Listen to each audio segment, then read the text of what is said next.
Hey there.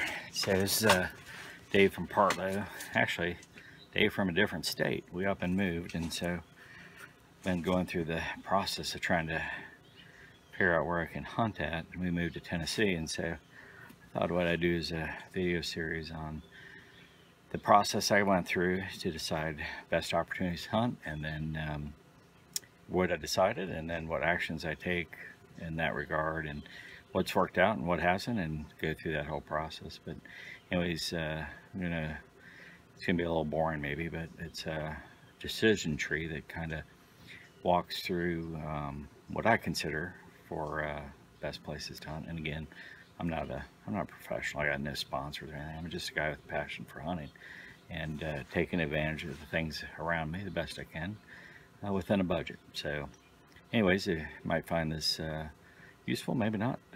But anyways, I have my own reasons for doing this, and so now we'll shift over to there. So as I talked about in the introduction here, we moved to Tennessee, and so I left all my familiar hunting areas in Virginia behind. And so as I was getting ready for the upcoming season, I started thinking about, what are the best places to hunt, given that you have a limited amount of time to figure out where you want to go.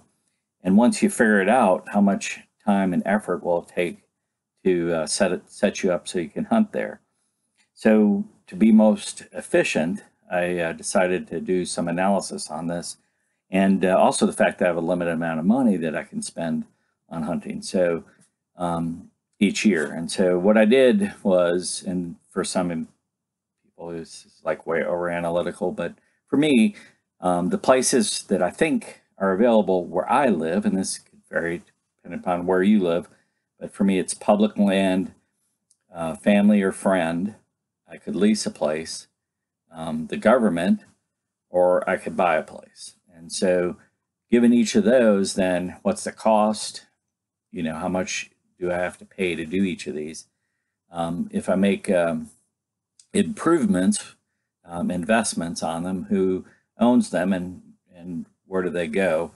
How accessible is it to hunting? Is location close to where I'm living? Are there restrictions, rules, and regulations on it? What's the long-term value? What's the potential for holding deer? Is it hunter ready? Meaning, can I go in there and hunt, or do I spend a lot of time setting things up, like making trails and putting in food plots and such? And then I rated it all on a score of 1 to 10, 1 being undesirable and 10 being the most favorable. So I'll just run through a couple. So let's look at the thing that scored probably the second highest. Let's look at, so if you have a family or friend who would let you hunt, so cost 10, because it's not going to cost too much. It's family or friend, so that's ideal. Investments, it depends. Some friends will let you leave your stands and some of your equipment there, let you use your ATVs, let you make trails, stuff like that. It all depends. So I rated that a 5 because I wasn't sure. Accessibility, yep, usually they're very accessible. Location, I gave it a 1 because I don't have any family or friends near where I live. So for me, they would all be out of state. So it's not very desirable there. Usually there's not many restrictions, so I gave it a 9. Long-term value, gave it a 1 because it's not your property, so you don't really get to keep it. You can't pass it down generation to generation. Usually they do hold a lot of deer, so I gave it an 8. And usually they are pretty hunter friendly, so I gave it an 8. So that scored a 50 for me. But I know that option isn't really viable. So for me this year, I think, and I kind of proved it with what my options were. One, I know owning is a viable option for me because I set aside money in my career to buy some land to hunt on. And so owning turned out to be viable, and it scores really high, and obvious reasons. Although it costs a lot initially, it's yours, and so it's a long-term value to it. You get to keep your investments. It's always accessible. The location, it can vary. So I gave that only a 6. It must have deer, so I wouldn't choose a property that wouldn't hold deer. Hunter ready, a 5. I'm willing to sacrifice a year of hunting to get it ready if I need to. So anyways, it scored 63, so own. So, but what's my backup? And in Tennessee, there's a lot of public land, and so that's a viable option. It scored a 38. It's the lowest. And the reason why is because all the effort you put into public land, you don't get to really take anything out year after year. It's a 1 year shot, so it scores a 1 there. But also, the problem with public land, it's very hard to find the deer. You have to have a lot of knowledge and a lot of years of hunting on public land to figure it out. Talk to people who've hunted there a while. If they're willing to share their secrets, it takes time.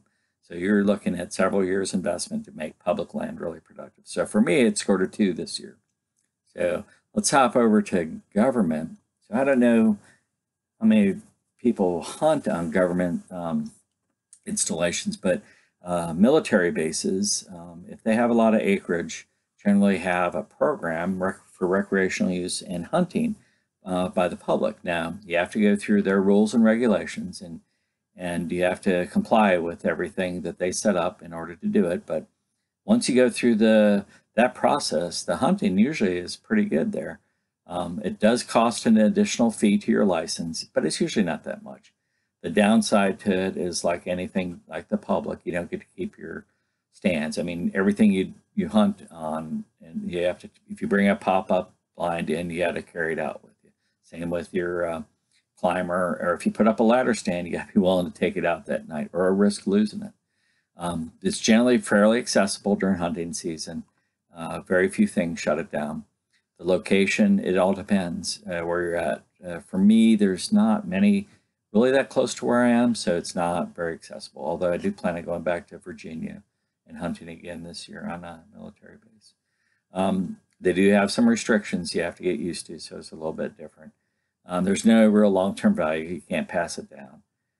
But they usually do hold deer, and you don't have to have tons of experience to be successful. And most of the places are hunter ready, so that's a 42. Leasing is another option. That scored a 43 for me. The downside to lease, like owned property, could be the cost. It depends. Some leases are really affordable, and some people you get to lease your property for a low amount, so it's not that bad. The other downside is it's not yours, so any investments you make in it, although you can use them year after year, and some leases will let you set up stands and such. End of the lease, though, you got to remove it, or when you leave, you got to remove it, so you don't get to, doesn't stay with the land. Usually they're pretty accessible, but they usually got a lot of, so some of the clubs have rules and regulations. Usually it has to do with, doing group hunts. If they schedule a, drive hunt, they expect all the people in the club or lease to attend and help do the drive, stuff like that. And so it has some ups and downs, but overall it scored a 43. So of my options outside of family friend, lease would be the second most desirable. But since I'm going to put my investment into buying land, own is my number one. So government's my number two, and those are the two I'm going to focus on this year. So that's where I'm going to put my efforts.